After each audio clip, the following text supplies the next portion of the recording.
Episode 2, The Climb Back to the Sky. The journey to Nnoko was long and winding, the kind that stripped pride off your shoulders like peeling yam skin. Ebube and Edora rode in silence for the most part, their eyes glued to the trees and brown rooftops that passed by. As they got deeper into the hills, phone service vanished like a gossip who'd just been caught. The roads narrowed, and the scent of palm kernel smoke mixed with the cold air. They arrived in Nnoko late in the evening. The village had no streetlights, just wooden poles that once carried electric wires, now drooping like tired elders. But the sky here was different. Even in the night, it shimmered faintly above the trees. There were no honks, no sirens, only the chirping of crickets and the occasional cry of a baby lured to sleep. Ebube felt something he hadn't felt in a long time, quietness inside his chest. The girl they had heard of was named Chisom. She lived with her grandmother, Mom Nkechi, in a bamboo house painted with white clay and blessed symbols drawn from charcoal and camwood. Chisom wasn't what Ebube expected. She wore no special robe, had no aura of mystery, and her voice didn't echo like movie prophets. She was just a 17-year-old girl with big eyes, braided hair, and a smile that looked like it knew something the world had forgotten. "You came to hear the sky?"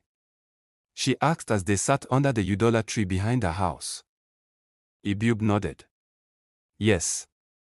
I used to talk to it. Then I pushed it away." Chisom tilted her head. "No one can push the sky. The sky pulls away when it feels unwanted. Like a friend." That night, she didn't give him a sermon. She just handed him a calabash filled with warm water and said, "Speak. Pour your voice into it." Ebube looked confused. "Speak what?" "Speak truth." He stared into the water and didn't know what to say. But Edora, sitting beside him, whispered, "Tell it you miss it." And so he did.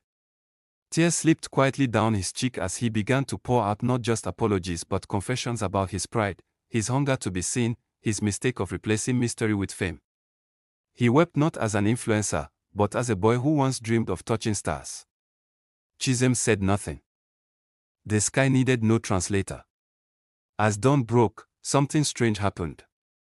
A soft blue mist descended upon the compound, and a beam of sunlight kissed the top of Ebube's head. The clouds hovered slightly closer, just enough for dew to form on their eyelashes. It was a sign the sky had heard. But hearing wasn't enough. "You want the sky to come back?" Chisom asked the next day. "Then you must carry its message to your people. They must remember." Ebube didn't argue. He just asked how. Chisom smiled. "There's a hill beyond Nnoko. They say it's the last place the sky touched before pulling away. If you climb it with truth in your heart, the sky may let you speak once more. But it's not a climb for those who carry ego. You must drop everything: heavy regret, shame, reputation." So Ebube began the climb. It wasn't steep, but it was spiritual. With each step, memories flooded him. The first time he mocked a poor classmate. The time he lied to Edora. The pride he wore like jewelry. He felt all of it come loose like bad buttons. At the peak, there was no platform, no thunderclap, no glowing figure, just silence and a breeze. And then, the sky spoke. But not in words. In pictures. In feeling. It showed him the heartbeat of the earth, the rhythm of raindrops falling on zinc roofs, the laughter of children playing with sand, and the ache of a farmer praying for one more rain. The sky showed him that it wasn't just a place above, it was a living memory shared between man and meaning. He returned to Abodo Oku not as a hero, but as a messenger. At first, no one believed him. They laughed. "You and this your Instagram brain. So now you're a prophet." But Ebube didn't shout. He simply began to live differently. He apologized publicly to those he had misled. He deleted his show-off videos and started a new page called Voice of the Sky, where he shared stories and lessons learned from the climb. Surprisingly, young people started to listen. Not because he was loud but because he was real. His pain felt like theirs. His return gave them hope that they, too, could reconnect with something higher than themselves. One Sunday, he was invited to speak at the same civic center where he once mocked the sky. This time, He stood on the same stage. Not with sneakers that glowed, but bare feet on cold tiles. We thought we didn't need the sky, he said softly. But we forgot without the sky, there's no rain, no dreams. No direction. We don't command the sky. We honor it. The room was silent. Then an old woman began to clap. Slowly. Others joined. Then came chants.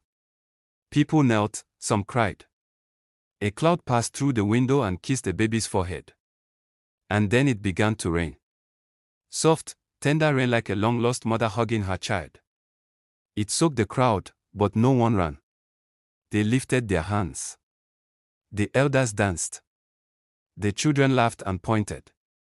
The sky was back not because it was begged, but because it was welcomed.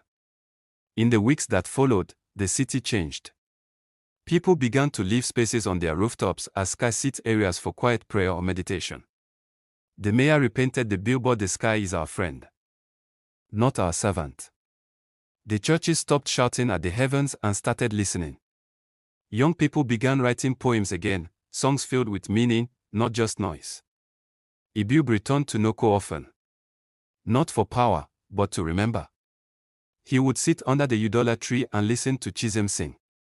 One day, he asked her, "How did you never lose your connection?" She smiled, plucking a fruit. "Because I never stopped being small." The sky loves humility. It listens to those who whisper. Edora grew up to become a writer. Her first book was titled "When the Sky Returns." It won awards across Africa. As for the sky, it never fully came back the way it was in the beginning. But that was the beauty of it. It taught people to reach not just physically, but spiritually. It stayed just far enough to make them look up, dream big, and live low. And from that day on, every time someone asked, "Why is the sky so far away?" the elders would smile and say, "Because once, we grew too proud." But the sky it left so we would learn to miss it. It stayed distant so we would learn to rise, the end.